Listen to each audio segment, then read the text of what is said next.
Adisia One World Kalapatti. Premium villa plots with world-class amenities. நம்ம கோயம்புத்தூர்ல அதிசயம் நடக்கும் நிச்சயமா. நன்மையை ஏவி தீமையை தடுப்பது ஒவ்வொரு இஸ்லாமியர் மீதும் கடமையாக்கப்பட்டிருக்கிறது என்று எல்லாம் வல்ல ஏக இறைவன் திருமறையிலே கூறுகிறான். உங்களில் ஒருவர் தவறு செய்வதை கண்டால் அதை கரம் கொண்டு தடுக்கவும், முடியாவிடில் நாவால் தடுக்கட்டும், அதுவும் முடியாவிடில் மனதளவில் வெறுக்கட்டும், அதுவே ஆக இறுதி கட்ட ஈமான் என்று எம்பெருமானார் ரசூல் ஸல்லல்லாஹு அலைஹி வஸல்லம் அவர்கள் கூறியுள்ளார்கள். அப்ப இஸ்லாம் அப்படிங்கிறது எப்பேற்பட்ட மார்க்கம்? அன்பை மட்டுமே போதித்த மார்க்கம், சத்திய மார்க்கமாம் சன்மார்க்க மார்க்கம், பெண் உரிமையை பேணிய மார்க்கம், பெண் விடுதலை அளித்த மார்க்கம், பெண்களுக்கு கல்வி அளித்த மார்க்கம், பெண்களுக்கு சொத்துரிமை அளித்த மார்க்கம், பெண்களை எல்லா துறைகளிலும் வளர வேண்டும் என்று விரும்பிய மார்க்கம், அதை செய்து காட்டிய மார்க்கம். அந்த மார்க்கத்தின் வழிவந்த நாம யாருடைய உம்மத்? முஹம்மது நபி ஸல்லல்லாஹு அலைஹி வஸல்லம் அவர்களின் உம்மத். இந்த சத்திய மார்க்கத்தை பின்பற்றக்கூடிய எங்களுக்கு யாரு தலைவனா வரணும்னு நாங்க தான் முடிவு பண்ணணும். அதை விட்டுட்டு சும்மா வர்றவன் போறவன்லாம் எங்களுக்கு தலைவன் ஆகிவிட முடியாது. எல்லாம் வல்ல அல்லாஹ் தனது குர்ஆன்ல சொல்றான், இன்றைய தினம் இஸ்லாத்தை நான் பரிபூரணமாக்கி விட்டேன், இஸ்லாத்தை உங்கள் மார்க்கமாக நான் ஏற்றுக்கொண்டேன், மேலும் எனது அருளை உங்கள் மீது பெறச் செய்து விட்டேன் அப்படின்னு சொல்றான். அப்ப எல்லாம் வல்ல அல்லாஹ் தந்த இந்த மார்க்கத்துல நாங்க இந்த மார்க்கத்தின் தலைவனாக ஏற்றுக்கொண்டது இறுதி நபி முஹம்மது ஸல்லல்லாஹு அலைஹி வஸல்லம் அவர்களை மட்டும்தான். அதன் பிறகு வந்த யாரும் இந்த மார்க்கத்தின் தலைவராக எங்களால் ஏற்றுக்கொள்ள முடியாது. ஆனா இன்னைக்கு இஸ்லாமிய சமூகத்திலிருந்து நான் தலைவன் நீ தலைவன் யார் யாரெல்லாம் வந்திருக்கிறாங்க? கேவலம் ஒரு சீட்டுக்காக 2 சீட்டுக்காக இந்த மார்க்கத்தை கொண்டு போய் அறிவாலயத்துல அடமான வச்சுட்டு அறிவாலயத்தை அடிமைகளாக, கோபாலபுரத்து கோமாளிகளாக, கொத்தடிமைகளாக இன்றைக்கு வெட்கம் இழந்து மானம் இழந்து நிக்குது இந்த இஸ்லாமிய கட்சிகள். நல்லா தெரிஞ்சுக்கங்க, பொதுமக்கள் கூடியிருக்கக்கூடிய ஒரு சபைக்கு ரசூல்லா வர்றாங்க. இப்போ ரசூல் ஸல்லல்லாஹு அலைஹி வஸல்லம் அவங்களுடைய வருகையை பார்த்த அந்த மக்கள் உடனே எந்திரிச்சு நிற்கிறாங்க. ரசூல்லா சொல்றாங்க, எல்லாரும் உட்காருங்க. ஏன் எழுந்து நிற்கிறீங்க?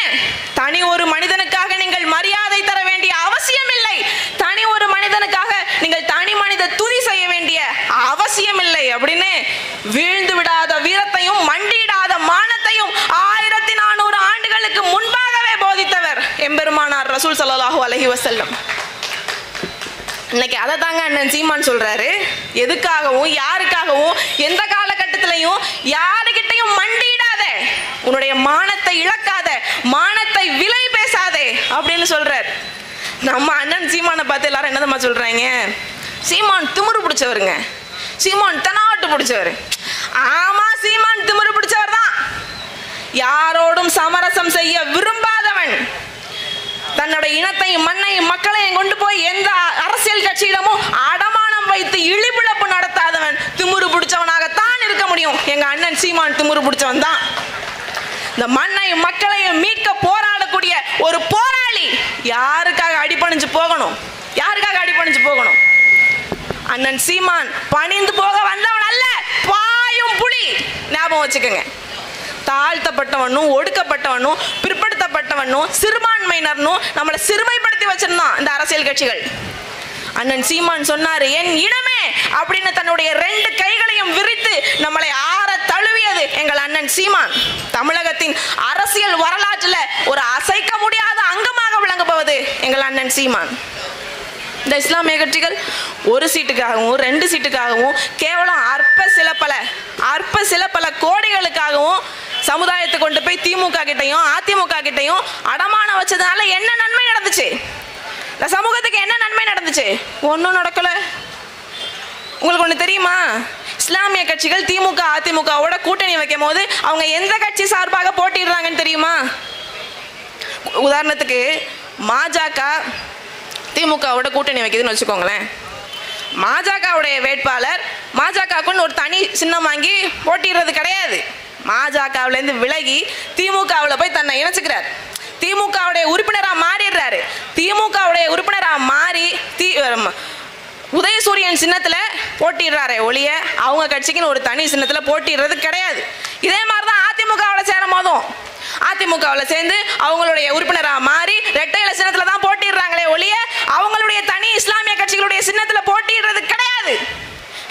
இதுக்கு பருத்தி மூட்டை குடோன்ல இருந்திருக்கலாமே.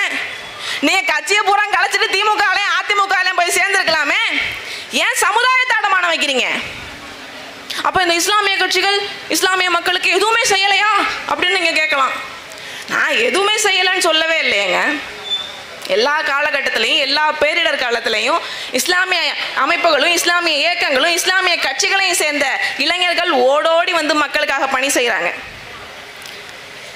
சுனாமி வந்தப்போ இருக்கட்டும், சென்னையில் வெள்ளம் வந்தப்போ இருக்கட்டும், கொரோனா பெருந்தொற்றப்ப பெற்ற தாய் பிள்ளையை தொடுறதுக்கு பயந்தப்ப, கணவன் மனைவியை தொடுறதுக்கு பயந்தப்ப இறந்தவர்களின் உடல்களை 2 கையாலையும் தூக்கிட்டு போய் அடக்கம் செஞ்ச உன்னத பணியை செய்தவர்கள் இதே இஸ்லாமிய இளைஞர்கள். அதைத்தான் சொல்றேன். களத்துல கடுமையா இறங்கி போராடுறவன் யாரு? ஏன் சச்சா, ஏன் பெரியத்தாமாரு, ஏன் அண்ணமாரு, ஏன் நானா காக்காமாரு, ஏன் குடும்பத்தை சேர்ந்த எங்க இளைஞர்கள் களத்துல இறங்கி போராடுறாங்க. ஆனா அதோடைய அரசியல் பலனை பூரா எவனோ 4 இஸ்லாமிய கட்சி தலைவர்கள் அழைச்சிட்டு போறாங்க. உங்க கட்சியில, உங்க இஸ்லாமிய கட்சியில பயணிக்கக்கூடிய சிறந்த பொதுப்பணி செஞ்ச ஒரு 10 பேரை தேர்ந்தெடுத்து அவங்களுக்கு நீங்க கூட்டணி வச்சிருக்கக்கூடிய கட்சியிலேருந்து சீட்டு வாங்கி கொடுத்து அவங்கள தேர்தலில் சந்திக்க விட்டு அவங்கள வெற்றி பெற விட்டு சட்டமன்றத்துக்கு அனுப்பி மக்கள் நல பணி செய்ய வச்சீங்கன்னா நீங்க ஒரு சிறந்த தலைவர். நீங்க அப்படி செய்யலையே. இந்த இஸ்லாமிய மார்க்கம் உங்களை நம்புது, இஸ்லாமிய சமுதாயம் உங்களை நம்புது, உங்க கட்சியில பயணிக்கக்கூடிய அத்தனை இஸ்லாமியர்களும் உங்களை நம்புறாங்க. நம்பிக்கை கொண்டவர்களை ஏமாற்றுவதை மிகப்பெரிய பாவம் என்று எல்லாம் வல்ல அல்லாஹ் சுப்ஹானஹு வ தஆலா தனது குர்ஆனிலே பதிவு செய்றான், பல இடங்கள்ல பதிவு செய்றான். நம்பிக்கை கொண்டவர்களை ஏமாற்றுபவர்களை முனாஃபிக் என்று அடையாளம் காட்டுகிறான். இன்னைக்கு உங்களை நம்பினவங்களை ஏமாற்றுறதுனால என்ன ஆனிச்சு? கட்சி பதிவு ரத்தா போச்சு, பியூஸ் புடிங்கிட்டு போயிருச்சு, ரொம்ப நல்லதா போச்சு. இனிமே உங்க கட்சியை வச்சு சமுதாயத்தை அடமானம் வச்சு நீங்க பொழைக்க மாட்டீங்கல்ல. ஹைர் அல்ஹம்துலில்லாஹ். சமுதாயத்தை கொண்டு போய் திரும்பி இந்த திராவிட கட்சிகள்கிட்ட நீங்க அடமானம் வைக்கிறதுனால என்ன நன்மை ஏற்பட்டுச்சு? என்ன நன்மை ஏற்பட்டுச்சு? அதை கேட்டோம்னா என்ன பதில் வருது தெரியுமா? நம்ம சிறுபான்மையினர், நமக்கு இடஒதுக்கீடு வேணும், கோவை சிறைவாசிகளை விடுதலை செய்யணும் அப்படின்னு இந்த திமுக அதிமுகவோட போய் சேர்ந்துக்கிட்டு கொள்கை தலைவராக அண்ணாவையும் பெரியாரையும் கருணாநிதியையும் தலையில தூக்கி வச்சுட்டு திரிகிறீங்க. நான் கேட்கிறேன், இஸ்லாமிய கட்சிகளுடைய கொள்கை என்ன? உங்கள் கோட்பாடு என்ன? நபி வழி வந்த நீங்கள், ஓரிரை கொள்கை உடைய நீங்கள், இறை மறுப்பு கொள்கை உடைய அந்த பெரியாரோட எப்படிங்க ஒத்து போக முடியும்? எப்படி ஒத்து போக முடியும்? நீங்க மூமின், அவன் முனாஃபிக். மூமினும் முனாஃபிக் சேர்ந்து எப்படி ஒன்றாக பயணிக்க முடியும்? ஆனா நான் இவங்களோட தான் போக போறேன், இவங்களோட பயணிச்சு இஸ்லாமிய சமூகத்துக்கு நன்மை செய்ய போறேன்னு சொல்லக்கூடிய இஸ்லாமிய கட்சிகளை நம்ம எப்படி நம்புறது? எவ்வளவு பெரிய நயவஞ்சகத்தனம் இது! அவங்க கூடயே நம்ம பயணிக்கணும், அவங்க கூடவே நம்ம ஒன்னா போகணும், போனாதான் நம்ம கேட்கறது நமக்கு கிடைக்கும் அப்படிங்கிறாங்க. அப்ப நீங்க சொல்றதை வச்சு பார்த்தா ஒரு 3 முறை நீங்க திமுகவோட கூட்டணி வச்சிருக்கீங்க. ஒரு கூட்டணிக்கு 5 விழுக்காடு இடஒதுக்கீடு அப்படின்னு பார்த்தா கூட 5, 10, 15 விழுக்காடு இடஒதுக்கீடு இந்த பக்கம் கிடைச்சிருக்கும். 3 முறை அதிமுகவோட கூட்டணி வச்சிருக்கீங்க. ஒரு கூட்டணிக்கு 5 விழுக்காடுன்னு பார்த்தா கூட இங்கே ஒரு 15 விழுக்காடு கிடைச்சிருக்கும். மொத்தத்தில் 15, 30 விழுக்காடு கிடைச்சிருக்குமே. 30 விழுக்காடு இடஒதுக்கீடு உங்களுக்கு கிடைச்சிருக்குமே. 30 மடங்கு கல்வியிலும் பொருளாதாரத்திலும் இஸ்லாமிய மக்கள் இந்நேரம் முன்னேறி இருப்பாங்களே. அப்படி ஏதாவது நடந்துச்சா? அப்படியெல்லாம் ஒண்ணுமே நடக்கலையே. கூமுட்டைங்களா, அப்படி எதுவுமே நடக்கலையே. கோவை சிறைவாசிகளை விடுதலை செய்யணும், என்ன செஞ்சீங்க நீங்க? 2 பக்கமும் கூட்டணி வச்சு மாத்தி கூட்டணி வச்சு கிழிச்ச கிழிப்புல கோவை சிறைவாசி மட்டும் இல்ல, வேலூர், மதுரை, திருச்சி, பாளையங்கோட்டைன்னு தமிழ்நாட்டில் இருக்கக்கூடிய அத்துணை சிறையில் இருக்கக்கூடிய இஸ்லாமிய சிறைவாசிகளும் நேரம் கடகடன்னு வீடு வந்து சேர்ந்திருப்பான். அதுவும் நடக்கலையே. மிக நீண்ட நெடிய காலமாக நமக்கு நன்மை நடந்துருமா, நம்ம வெளியே வந்துருவோமா, இங்கே மௌத்தா பெறுவோமாங்கிறதே தெரியாம தன்னுடைய இளமை காலத்தை பூரா சிறையில கழிச்சது பத்தாதுன்னு தன்னுடைய முதுமை காலத்தையும் சிறையில் கழிக்க ஆரம்பித்துள்ளார்கள் கோவை சிறைவாசிகள். சிறை கைதியாவே கடைசி வரைக்கும் இருந்து மௌத்தா போச்சு எங்க மாமா. கடைசி வரைக்கும் சிறை கைதியாவே மௌத்தா போயிட்டாரு என்னுடைய பாட்டனார் பாட்ஷா பாய். அப்ப மீதம் இருக்கிறவங்களுக்கும் அதே நிலைமை தானா? அவங்களாம் வெளியில வர முடியாதா? உங்களால முடியாத, நீங்க செய்ய விரும்பாத ஒரு உறுதியை நீங்க ஏன் அளிக்கிறீங்க இஸ்லாமிய மக்களுக்கு? ஏன் அவங்களை ஏமாத்துறீங்க? நம்ம சிறுபான்மையினர், நமக்கு இடஒதுக்கீடு வேணும். உன்னைய சிறுபான்மையினர் அவனாவது சொன்னான்னா அவனை செருப்ப கலட்டி அப்படின்னு சொன்னாரு ஐயா பழனி பாவா. ஐயா பழனி பாவா மௌத்தா போய் வஃபாத் ஆன உடனே அவர் சொன்ன அந்த வார்த்தையும் மரணிச்சு மண்ணுக்கு போயிருச்சுங்க. அதுக்கப்புறம் எத்தனையோ இஸ்லாமிய தலைவர்கள் இங்கே வந்தாங்க. நம்ம சிறுபான்மையினர் இல்லைன்னு ஒருத்தருமே சொல்லலை. நம்ம எல்லாம் சிறுபான்மையினர், நமக்கு இடஒதுக்கீடு வேணும், வாங்க இந்த தடவை நாங்கள் திமுகவோட கூட்டு சேர்ந்துருக்கோம், இங்கே வாக்கு செலுத்துங்க. நம்ம சிறுபான்மையினர், நமக்கு இடஒதுக்கீடு வேணும், வாங்க இந்த தடவை நாங்கள் அதிமுகவோட கூட்டு சேர்ந்துருக்கோம், இவங்களுக்கு வாக்களிங்க. மாறி மாறி இந்த இஸ்லாமிய சமூகத்தை திராவிட கட்சிகள் இடத்துல அடமானம் வச்சாங்களா இல்லையா? காலம் தந்த அரிய ஆயுதம் எங்கள் அண்ணன் சீமான் வந்தாரு. நீ சிறுபான்மையினர் அல்ல, பெரும்பான்மை தேசிய இனத்தின் பிள்ளை. உன்னை எவனாவது சிறுபான்மைன்னு சொன்னான்னா அவனை செருப்பால அடின்னு சொன்னாரா இல்லையா? நல்லா தெரிஞ்சுக்கங்க, அண்ணன் சீமான் மட்டும்தான் உண்மையாக இஸ்லாமியர்கள் மீது நற்பற்று கொண்டவர். இஸ்லாமியர்களை என்னைக்குமே அவர் ஏமாற்றது இல்லை. இஸ்லாமியர்களின் எல்லா போராட்டங்களிலும் முதலாளாக களமிறங்கி தன்னுடைய எதிர்ப்பை தெரிவித்தவர். இஸ்லாமியர்களுக்கு எதிராக எந்த சட்டம் கொண்டு வந்தாலும், அது சிஏஏ, என்ஆர்சி, என்பிஆர், எந்த சட்டமா இருந்தாலும், முத்தலாக் சட்டமா இருந்தாலும், வக்பு திருத்த சட்டமா இருந்தாலும், பொது சிவில் சட்டமா இருந்தாலும், தன்னுடைய எதிர்ப்பை முதலாளாக களத்தில் இறங்கி பதிவு செய்தவர் அண்ணன் சீமான். இந்தியாவின் வேற எந்த கட்சியுமே இஸ்லாமியர்கள் பிரதிநிதித்துவத்தை அடைவதை விரும்பல. இந்தியாவின் வேற எந்த கட்சியுமே இஸ்லாமியர்கள் அரசியல் ரீதியாக அங்கீகரிக்கப்படுவதை விரும்பல. ஏன், இந்திய பாராளுமன்றத்திலேயே இஸ்லாமியர்களின் பிரதிநிதித்துவம் வெறும் 4.4 விழுக்காடு, அவ்வளவுதான். ஏறத்தாழ உலக இஸ்லாமியர் ஜனத்தொகையில 11 விழுக்காடை கொண்டிருக்கக்கூடிய இந்த இந்திய நாட்டில் தாங்க இந்திய பாராளுமன்றத்தில் இஸ்லாமியர்களின் அரசியல் பிரதிநிதித்துவம் வெறும் 4.4 விழுக்காடு, அவ்வளவுதான். இந்தியாவின் பல மாநிலங்கள்ல ஒரே ஒரு இஸ்லாமியர் கூட சட்டமன்ற உறுப்பினராக இல்லை.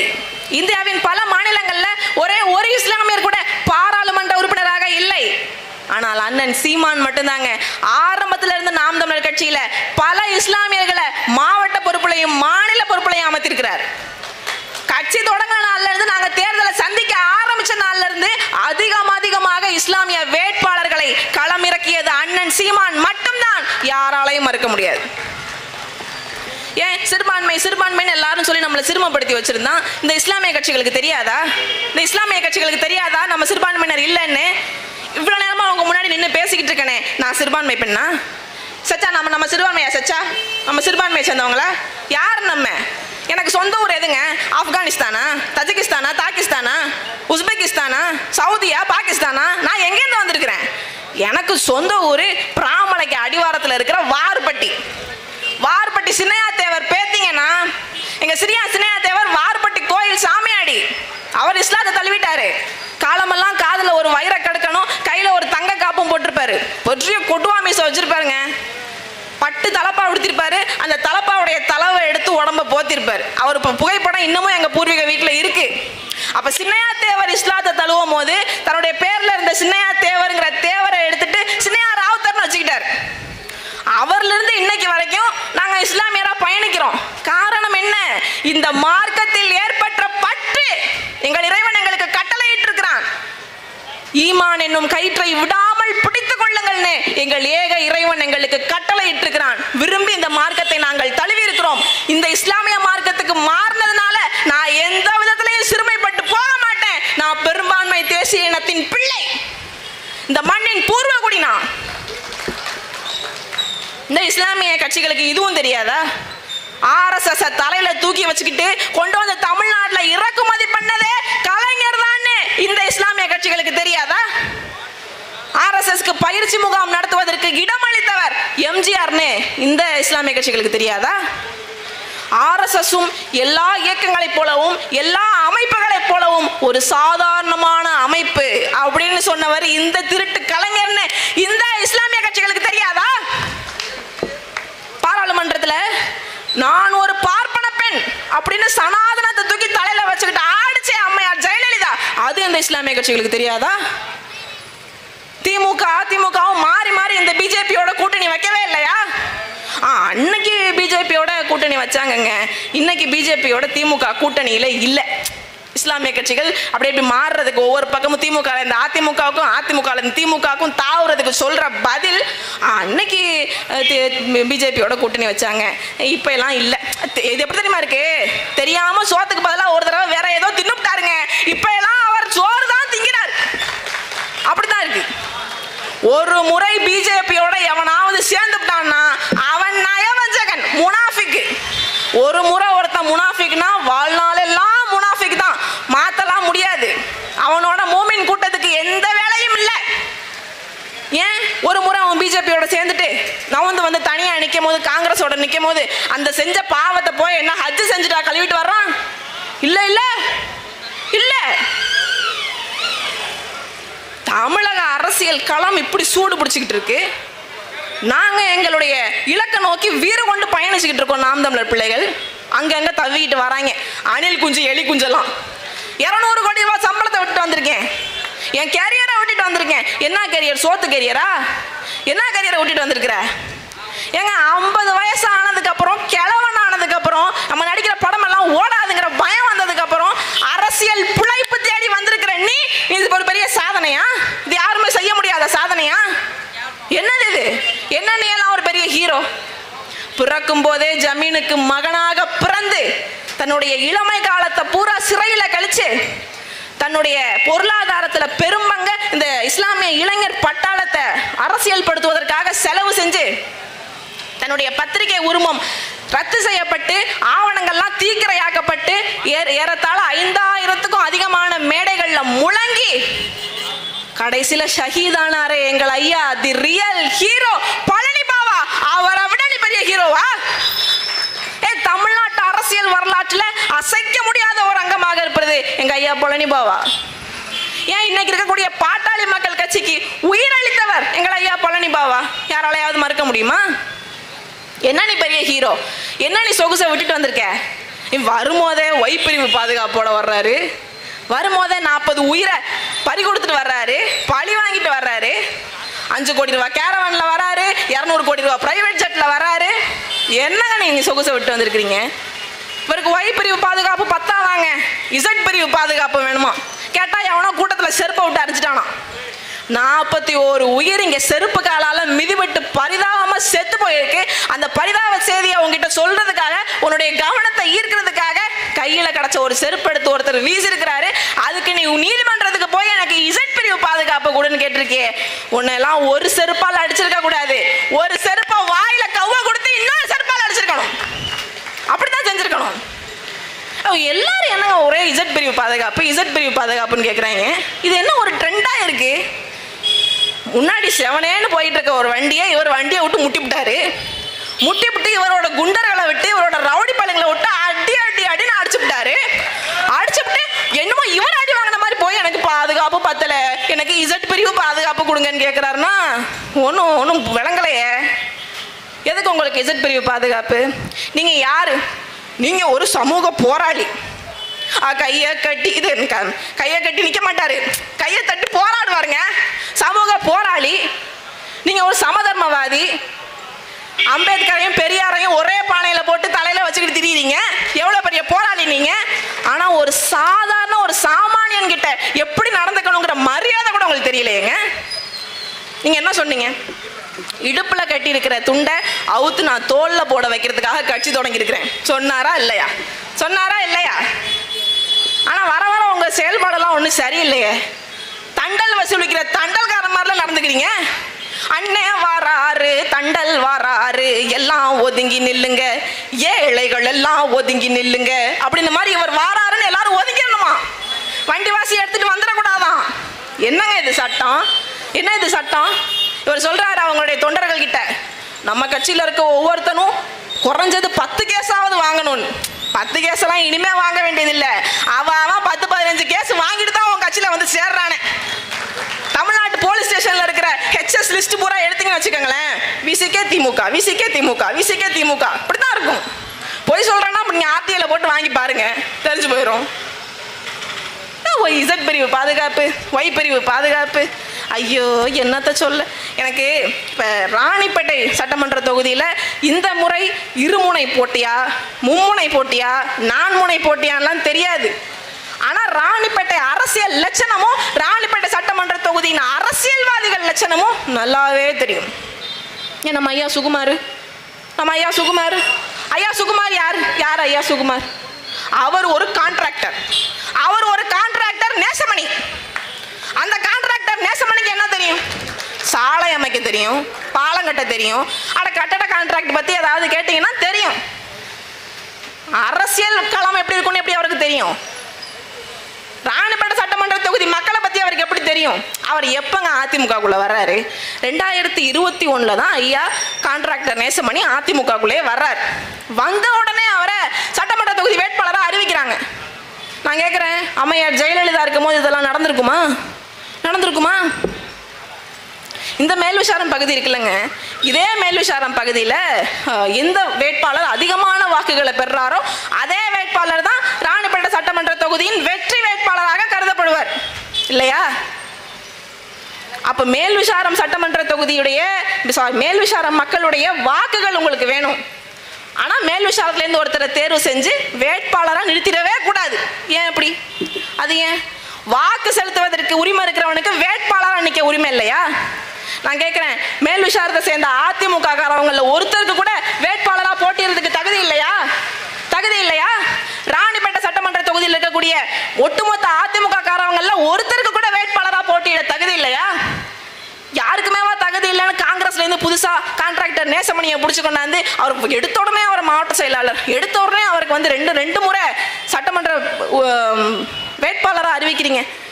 ஒன்றும் புரியலையே. 40 ஆண்டு காலமாக அதிமுகவில் பயணிக்கிறவங்க எத்தனையோ பேர் இருக்கிறாங்க. எம்ஜிஆர், ஜெயலலிதா ரெட்டையில சின்னம்னு கையில பச்சை குத்துனவங்க எத்தனையோ பேர் இருக்கிறாங்க. என் வீட்டில் எந்த நல்ல காரியம் நடந்தாலும் நான் அதிமுக வேட்டியை தான் கட்டுவேன். கல்யாணம், காது குத்து, இளவு, கருமாதி, காடாத்து எது நடந்தாலும் நான் அதிமுக கார வேட்டியை தான் கட்டுவேங்கக்கூடிய அதிமுக தொண்டர்கள் எத்தனையோ பேர் இருக்கிறாங்க.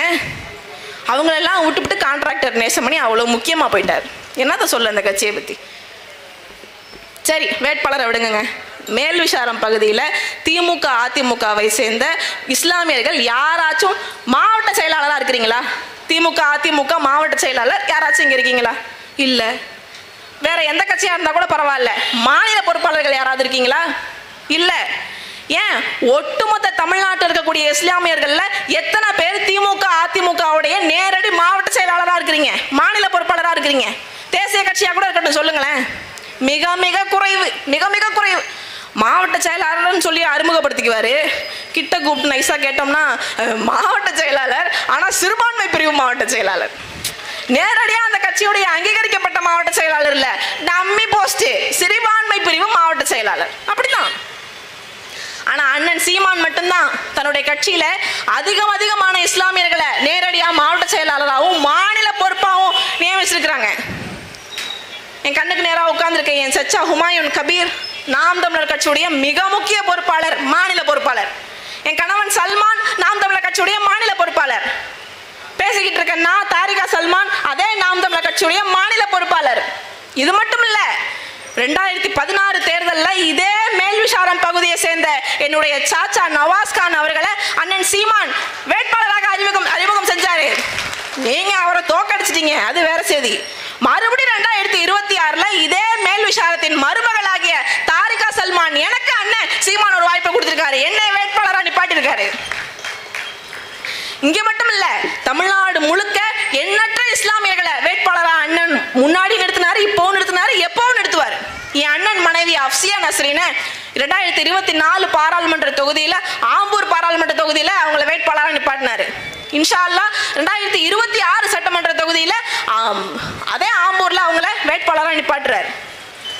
யோசிச்சு பாருங்க, உங்களுக்கானவங்க யாரு, உங்களுக்காக உண்மையிலேயே உழைக்கக்கூடியவங்க யாருங்கிறத யோசிச்சு பாருங்க. ஐயா காந்தி உங்களுக்காக உழைப்பாரா?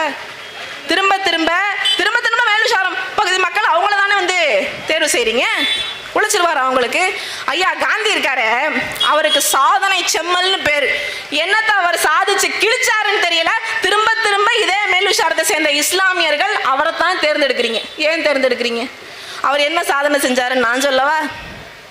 சாதிக் பாஷா நகர், கலைஞர் நகருங்கிற ஒரு மிகப்பெரிய இஸ்லாமிய பகுதியை இடிச்சு ஆக்குனாரா இல்லையா? 370 வீடுங்க, 2000 மக்கள் இன்னைக்கு வீடு இழந்து தெருவில் நிற்கிறாங்க. அந்த கொடூர செயலை செஞ்சவர் ஐயா காந்தி. யாராலையாச்சும் மறுக்க முடியுமா? இன்னைக்கு அந்த மக்களுடைய நிலைமை என்ன? வீடு இல்லாம, வாழ்வாதாரம் இல்லாம, தன்னுடைய சொந்த ஊர்லயே சொந்த மண்ணிலேயே அகதிகளாக நிற்கின்றார்கள். அவங்கள கூட்டிட்டு போய் ஐயா காந்தி கல்மேல் குப்பத்தில் ஒரு இடத்த காட்டுறாரு. இங்க போய் குடி போய்க்கோங்கோ அப்படின்னு சொல்லி அங்க போனா இந்து முன்னணிக்காரன் துரத்துறான், இங்க இஸ்லாமியர்கள் வரக்கூடாது, இங்க அவங்க வந்து குடியேறக்கூடாது, வந்தாங்கன்னா நாங்க அடிப்போம் அப்படின்னு மிரட்டுறான். மறுபடியும் கூட்டிட்டு போய் ஆற்காடுக்கு பக்கத்துல இருக்க ஒரு சுடுகாட்டை காமிக்கிறார், இங்க போய் குடியேறிக்கங்க. அங்க போனா RSS காரன் விரட்டுறான், இஸ்லாமியர்கள் இங்க வரக்கூடாது, இங்க வந்து குடியேறக்கூடாது அப்படின்னு மிரட்டுறான். வந்தா அடிப்போன்னு திமிரா சொல்றான். எங்கேயோ 20 கிலோமீட்டர் 30 கிலோமீட்டருக்கு அந்த பக்கம் ஆள் நடமாட்டம் இல்லாத ஒரு காட்டை கொண்டு போய் காட்டுறாருங்க. இங்க போய் குடியேறிக்கங்க, இங்க போய் இருந்துக்கங்க. என் பொம்பளை பிள்ளைங்க பள்ளிக்கூடத்துக்கும் கல்லூரிக்கும் போயிட்டு நிம்மதியா வீட்டுக்கு வர முடியாத ஒரு சூழல்ல எப்படி என் மக்கள் அங்க போய் குடியேறுவாங்க? சொல்லுங்க பாப்போம், சொல்லுங்க. ஆனா இந்த சாதிக் பாஷா நகர் மக்களை மேல் விசாரத்தை சேர்ந்த மாண்புமிக்க மக்கள் நீங்க எல்லாரும் கைகட்டி வேடிக்கை பாக்குறீங்களே, ஏன் கைகட்டி வேடிக்கை பாக்குறீங்களே? ஏன் ஐயா காந்தி இங்க வரும்போது நீங்க ஐயா காந்தியை சூழ்ந்துகிட்டு ஏன் இந்த மக்களை இவ்வளவு வஞ்சிக்கிறீங்கன்னு நீங்க ஏன் கேட்கல? ஆனா நாம் தமிழர் பிள்ளைகள் நாங்க கேட்டிருக்கோம், நாங்க அவங்க கூட இருந்திருக்கோம். சாதிக் பாஷா நகர் மக்கள் மாவட்ட ஆட்சியர் அலுவலகத்துல போய் மனு கொடுக்கறதுல இருந்து அவங்களுக்கு நடக்கிற ஒவ்வொரு பிரச்சனைகள்லையும் நாம் தமிழர் பிள்ளைகள் நாங்க பங்கேற்றிருக்கோம் தெரியுமா? நீங்க யாராவது கவலைப்பட்டீங்களா? மேல் விசாரத்தை சேர்ந்த மக்கள் யாராவது சாதிக் பாஷா நகர் மக்களை பத்தி கவலைப்பட்டீங்களா?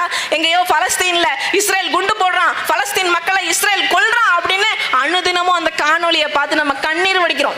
5 வக்து தொழுகையிலையும் யா அல்லாஹ் பலஸ்தீன் மக்களுக்கு ஒரு விடுவை தந்துட மாட்டாயா, நாங்க வாழ்ற மாதிரி ஒரு ஒரு நிம்மதியான வாழ்க்கையை அவங்க வாழ்ந்துட மாட்டாங்களா அப்படின்னு நம்ம துவா செய்றோம். இஸ்லாமிய நாடுகள்லாம் வேடிக்கை பார்க்குது. இந்த இஸ்லாமிய நாடுகள்லாம் சேர்ந்து நின்று காரி எச்சில் துப்பிருந்தா கூட அந்த எச்சில்ல இஸ்ரேல் முழுகிருப்பானேன்னு நம்ம வருத்தப்படுறோம். ஆனா அதே மாதிரி காந்தி ஐயாவை சூழ்ந்துகிட்டு நீங்க எல்லாம் காரி துப்பிருந்தீங்கன்னு வச்சுக்கோங்க, சாதிக் பாஷா நகரின் நேரம் அந்த மக்களுக்கு கிடைச்சிருக்குமா இல்லையா? ஏன் நீங்க கேட்கல? நம்மளோட வாழ்ந்த மக்கள், நம்ம கூட பல 100 ஆண்டு காலமாக வாழ்ந்தவங்க இன்னைக்கு இங்க இல்லையே. ஆனா நம்ம ஈரக்கொலையில ஒரு பகுதியை பிச்சு எடுத்துட்டு போயிட்டாங்க, நீங்க யாரும் அதை பத்தி கவலைப்படலையே. நம்மள ஒருத்தன் இன்னைக்கு வீடு இல்லாம தெருவில் நிக்கிறான், நீங்க யாருமே அதை கேட்கலையே. ஆனா இன்னைக்கு நீங்க சாதிக் பாஷா நகர் மக்களை பத்தி கவலைப்படலைன்னா, அதை எதிர்த்து ஐயா காந்தி கிட்ட கேட்கலன்னா, கேட்க மறந்தா நான் வசியத்தா சொல்றேன், எழுதி வச்சுக்கோங்க. சாதிக் பாஷா நகர்ல என்ன நிலைமையோ அதுதான் JJ நகருக்கு, அதுதான் கலைஞர் நகருக்கு, அதுதான் ஹாஜிப்பேட்டைக்கு ஹன்சா நகருக்கு, எல்லாருக்கும் அதுதான். இங்க இருக்கக்கூடிய ஏழை எளிய இஸ்லாமிய மக்களை இந்த பகுதியில இருந்து துரத்த பாக்குறான், இங்க எவனோ ஒருத்த பூர பாக்குறான். அதுக்கு முழுக்க ஆதரவா இருக்கிறது ஐயா காந்தி, தெரிஞ்சு வச்சுக்கோங்க. என்னங்க அவர் பெரிய சாதனை செம்மல், தம் வீட்டு வாசல்ல இருக்க குப்பை அள்ளுறதுக்கு துப்பு இல்லாதவர் தம் வீட்டுக்கு பக்கத்துல இருக்க அந்த ஏரியை சுத்தம் பண்றேன்னு பல கோடி ரூபாயை அபேஸ் பண்ணிட்டு இன்னைக்கு ஒரு குப்பை கிடங்கா மாத்தி வச்சிருக்கிறாரு. இவரெல்லாம் ஒரு சாதனை செம்மலா? ஒரு அமைச்சர் தன்னுடைய தொகுதிக்கு செய்ய வேண்டிய வேலையில ஒரு 10 விழுக்காடு 5 விழுக்காடு ஐயா காந்தி செஞ்சிருந்தாருன்னு வச்சுக்கோங்களேன், இந்நேரம் ராணிப்பேட்டை சட்டமன்ற தொகுதி தமிழ்நாட்டின் நம்பர் 1 தொகுதியாக மாறி இருக்கும். ஏன் தெரியுமா? ராணிப்பேட்டையில தான் அதிகமான தொழில்பேட்டைகள் இருக்கு. ராணிப்பேட்டையுடைய வருமானம் அப்படிங்கிறது கிட்டத்தட்ட சென்னை வருமானத்துக்கு சமமானது. இதை பூரா சுரண்டி தின்னு கொழுக்கிறதுனால தான் ஐயா காந்தி தமிழ்நாட்டின் பணக்கார அமைச்சர் பட்டியல்ல முதல் இடத்துல இருக்கிறார். இப்ப தெரியுதா? சாதாரண பெட்ரோல் பங்க் ஊழியர் இன்னைக்கு 150 கோடி ரூபாய்க்கு வீடு கட்டுறாரு, சொகுசு பங்களா கட்டுறாருன்னா இந்த காசு எங்கேருந்து வந்துச்சு? யாருடைய பணம்? மக்களாகிய நம்ம பணம், ராணிப்பேட்டை தொகுதி மக்கள் பணம். தெரிஞ்சுக்கங்க. நான் சொல்ல வேண்டியதெல்லாம் சொல்லிட்டேன்.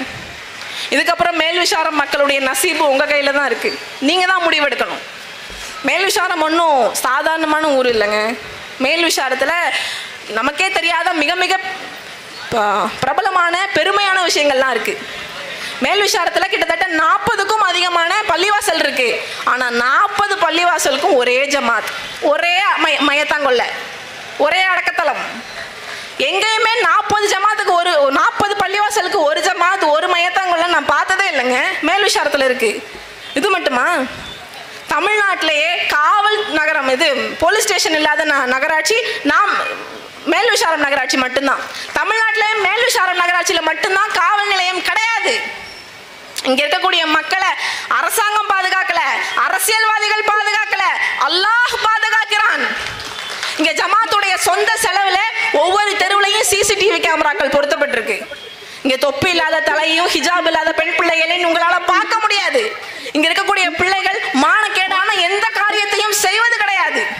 இங்க கொலை இல்லை, கொள்ளை இல்லை, பாலியல் குற்றங்கள் இல்லை, விபச்சாரம் இல்லை, திருட்டு இல்லை, எதுவுமே இல்லை. நான் சொன்ன மாதிரி இந்த மக்களை அல்லாஹ் பாதுகாக்கிறான்.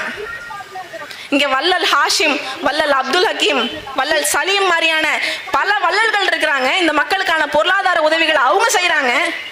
இது மட்டுமா, சென்னை பெங்களூர் ஹைவேல எந்த ஒரு அரசியல்வாதி போனாலும் அப்படியே ஒரு நிமிஷம் இங்க வந்து மேல் விசாரத்துக்குள்ள வந்து ஹாஷிம் பாய், வள்ளல் ஹாஷிம் பாயை பார்க்காம போகவே முடியாது. அது இந்திரா காந்தியா இருக்கட்டும், ஜெயலலிதாவா இருக்கட்டும், கலைஞரா இருக்கட்டும், மு.க. ஸ்டாலினா இருக்கட்டும், உடனடி ஸ்டாலினா இருக்கட்டும், யாரா வேணா இருக்கட்டும், உள்ள வந்து வள்ளல் ஹாஷிம் பாயை இது வரைக்கும் பார்த்துட்டு தான் போயிருக்கிறாங்க.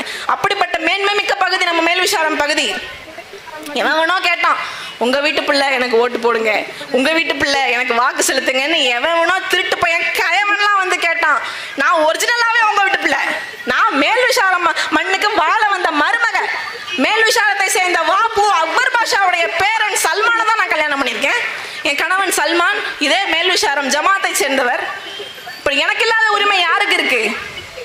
எனக்கும் நீங்க வாக்கு செலுத்தாம போனீங்கன்னு வைங்களேன், அது எப்படி தெரியுமா இருக்கும்? பழனி பாபா சொல்லுவாரு, வேண்டுகிட்டே தலையில மண்ணள்ளி போடுறவனை நம்ம என்னங்கத்தான் செய்ய முடியும் அப்படிம்பாரு. அந்த மாதிரி இருக்கும். எனக்கு நீங்க வாக்கு செலுத்தல நான் வந்து கேட்க மாட்டேன், ஏன் எனக்கு வாக்கு செலுத்தல அப்படின்னு நான் கேட்க மாட்டேன். உலகமெங்கும் வேர் பரப்பி வாழ்ந்து கொண்டிருக்கக்கூடிய என் இஸ்லாமிய தமிழ் சொந்தங்கள் உங்களை கேள்வி கேட்பாங்க. ஏங்க, இந்தியாவின் எந்த அரசியல் கட்சியுமே இஸ்லாமிய மக்களுக்கு பிரதிநிதித்துவம் வழங்க விரும்பல, முயற்சிக்கல. அண்ணன் சீமான் தந்த அரிய வாய்ப்பு, உங்கள் மேல் விசாரம் பகுதியை சேர்ந்த அந்த பெண் பிள்ளைக்கு வாய்ப்பு கொடுத்திருக்கையில நீங்க ஏன் அந்த பிள்ளைய ஆதரிக்கலன்னு உலகத்துல எங்கும் வாழக்கூடிய தமிழ் இஸ்லாமியர்கள் கேட்பாங்க. நீங்க பதில் சொல்லணும். எல்லாம் வல்ல அல்லாஹ் கேட்பான், அல்லாஹ் கூட நீங்க பதில் சொல்லணும். அதுக்கு மேல அதனால இனமானம் காக்க வாக்களிப்பீர் விவசாய சின்னத்துக்கு, தன்மானம் காக்க வாக்களிப்பீர் விவசாய சின்னத்துக்கு, மேல் விசாரத்தின் மாண்பு காக்க வாக்களிப்பீர் விவசாய சின்னத்துக்கு, இஸ்லாமியர்களின் உரிமை காக்க வாக்களிப்பீர் விவசாய சின்னத்துக்கு. இதுக்கு மேல நமக்கு என்னத்துக்கு? இறுதியாக ஒரு மிகப்பெரிய அறிவிப்பை மேற்கொண்டு விட்டு நான் விடைபெற விரும்புகிறேன்.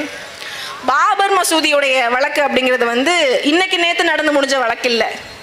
நம்ம எல்லாருக்கும் தெரியும், 1885 தொடங்கி 2019 முடிஞ்ச மிக நீண்ட 130 ஆண்டுகளாக இழுத்தடிக்கப்பட்ட நீண்ட நெடிய ஒரு நிறைவு பெறாத நியாயம் கிடைக்காத ஒரு நியாயமற்ற வழக்கு. இறுதியில பாபர் மசூதி நம்ம கையை விட்டு போயிருச்சு. ஆனா அந்த மாதிரி எல்லாம் வேலூர் கோட்டை மசூதியை நாங்கள் நாம் தமிழர் பிள்ளைகள் இழக்க மாட்டோம்.